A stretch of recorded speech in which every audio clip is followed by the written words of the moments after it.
Satu-satunya kitab suci agama. Satu-satunya. The only holy books. Yang ada kata pada hari ini. Itu cuma Alkitab kita. Semua kitab suci agama apa saja tidak ada kata waktunya present tense. Today. Semua kitab suci agama adanya pada masa itu. Pada waktu itu. Nanti. Nggak ada kata pada hari ini. Saya kaget ketika Roh Kudus menunjukkan ini. Saya tanya kepada beberapa teman saya yang dari agama lain. Memang tidak ada di kitab suci. Kenapa? Penting. Ini penting sekali. Kalau ada kata pada hari ini. Pentingnya di mana? Kalau orang tua kita dulu baca 50 tahun yang lalu. Dia bunyinya apa? Betul?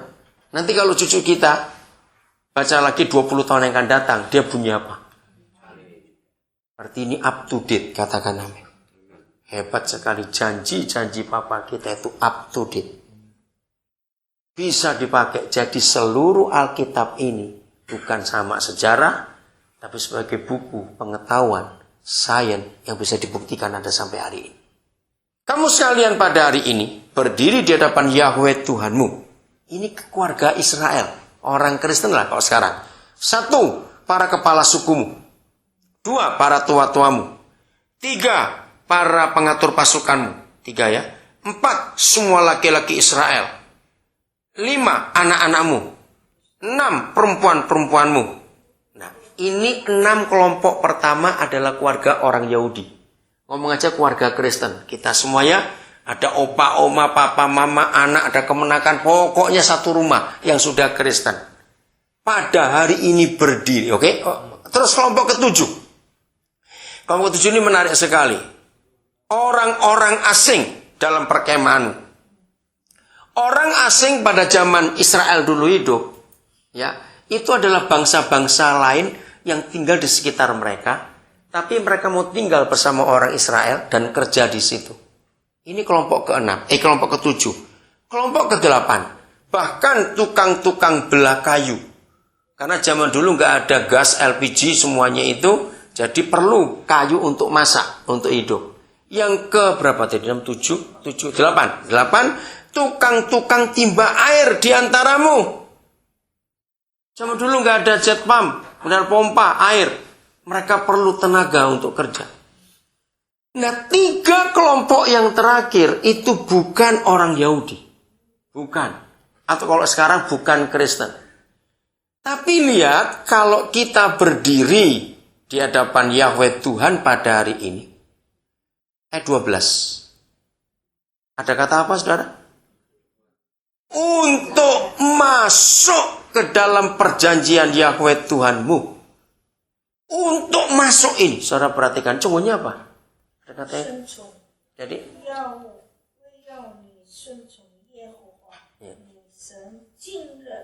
Artinya? Harus taat kepada Yahweh yang hari ini memerintahkan segala. Nah, ayat 12 itu untuk masuk ke dalam itu kata apa yang dipakai? Kalimat pertama. Bahasa Inggrisnya bilang apa, saudara? Ayat 12 ya. Ada bahasa Inggris, coba lihat. Enter into itu dia. Covenant. Jadi saudara, ketika Papa Yahweh membuat covenant dengan Abraham, masih ingat itu ya? Itu yang diberikan kepada 3 kelompok orang lagi yang tinggal bersama kita. Itu para pembantu, karyawan, sopir. Terjemahan apa King James? Masuk into the covenant. Pertanyaan saya, berarti orang-orang ini selamat atau tidak? Selamat. Into the covenant. Wah, luar biasa. Yang diikat ya kepada dengan sumpah janjinya yang diikat Yahweh Tuhanmu dengan engkau pada hari ini, supaya ia 13 mengangkat engkau termasuk yang 3 tadi sebagai umatnya pada hari ini, dan supaya ia menjadi Tuhanmu seperti yang difirmankannya kepadamu dan seperti yang dijanjikannya dengan sumpah covenant tadi kepada nenek moyangmu, yakni kepada Abraham, Ishak dan Yakub. Apa stop situ? Tidak. Lihat ayat 14. Bukan hanya dengan kamu saja aku mengikat perjanjian atau covenant ini dan sumpah janji ini. Enggak cuma dengan kamu, bagian 6 kelompok dan 3 lagi itu. Ayat 15, ada 2 lagi saudara. Tetapi dengan setiap orang yang ada di sini pada hari ini bersama-sama dengan kita, yang berdiri di hadapan Yahweh Tuhan kita. Saya berhenti dulu. Roh Kudus sama kami supaya hari ini walaupun kami lelah, karena sudah malam, tapi beri kami kesegaran untuk mengerti hati Bapa di surga dalam nama Yesus. Saudara, ternyata kalau hari ini tadi ya hari ini toh, kita ketemu orang. Dan kalau hari ini kita hidup benar di hadapan Bapa, maka orang kita ketemu cuma hari ini saja akan ditarik masuk dalam covenant itu. Hebat gak kasih Bapa itu? Maka itu gereja what's next-nya adalah ini. Bukan sibuk ini, sibuk itu. Tapi sibuk mencari orang-orang ini. Hari ini saja ketemu kamu. Saudara, maaf saya cuma cerita. Mungkin saya satu-satunya batuan di Indonesia. Dalam kelas saya, maaf saya cuma ngomong. Saya itu kenapa nggak pernah pengen punya mobil. Sampai hari ini. Kenapa saya nggak pernah pengen punya mobil? Karena ayat ini, saudara. Supaya saya ketemu orang tiap hari kalau naik public transport. Itu. Kemarin saya ke Paramata, ada orang telepon saya. Oh, Bapak di mana? Oh, saya di tren. Tren apa? Dia tanya, dia orang Sydney. Ya tren, saya bilang. Gak ada yang jemput. Dia bilang, saya tuh lebih seneng naik begini. Dia heran. Karena dia bilang, jarang saya lihat ada batuan sekelas Bapak gitu. Oh, itu hobi saya dari dulu, saya bilang. Saudara, karena saya ingin ketemu orang tiap hari. Sedapat mungkin saya akan ngomong kalau ada kesempatan. Oke, itu nanti ingatkan ini hati saya. Nanti kalau kita ketemu di surga, ingatkan ya. Saya kenalkan banyak supir taksi nanti kepada saudara. Saya kalau naik taksi saya ngomong. Ya, saya naik taksi itu hobi saya lucu. Makin sopirnya nggak tahu jalan, saya makin senang. Berarti makin lama muternya. Nah, pernah satu kali saya pergi dengan satu pengusaha, dia marah-marah. Nah, jangan marah. Ya aku seperti si goblok dong.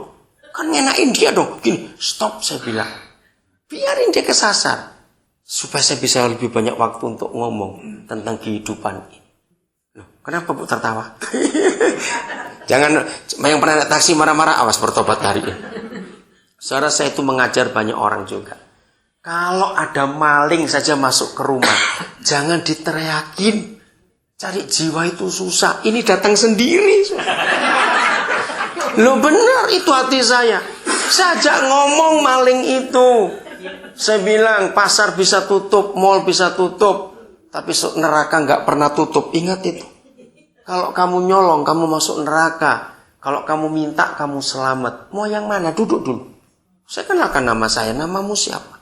Saya bilang sepinter-pinternya kamu, tetap lebih pintar polisinya. Ketangkep kamu. Nggak kasihan istri anakmu nanti. Pasti mereka diam mikir. Saudara. Saya tawarkan, apa yang kamu perlu? Kalau saya ada, saya kasih. Kalau nggak ada, kamu harus kerja. Saya pernah beri modal orang seperti itu untuk kerja. Kok nggak ada yang ngamen? Ingat manusia, saudara harus punya hati yang rakus dengan jiwa-jiwa itu. Lo nggak amen lagi. Aduh, ngantuk ya ngantuk lah. Yang terakhir kelompoknya ini belum selesai, saudara. Jadi kelompok yang ke-9 tadi ya, itu yang ada hari ini saja. Hari ini saja. Kelompok yang berikut.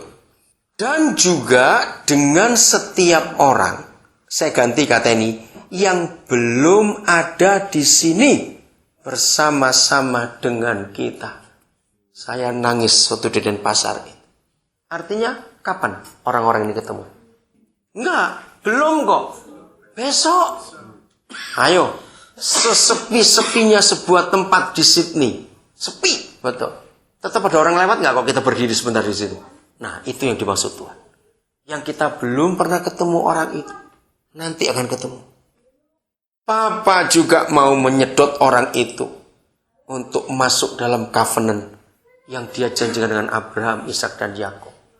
Jadi hati Injil itu nggak cuma di perjanjian baru, tapi di perjanjian lama sudah ada sejak zaman Musa. Sejak zaman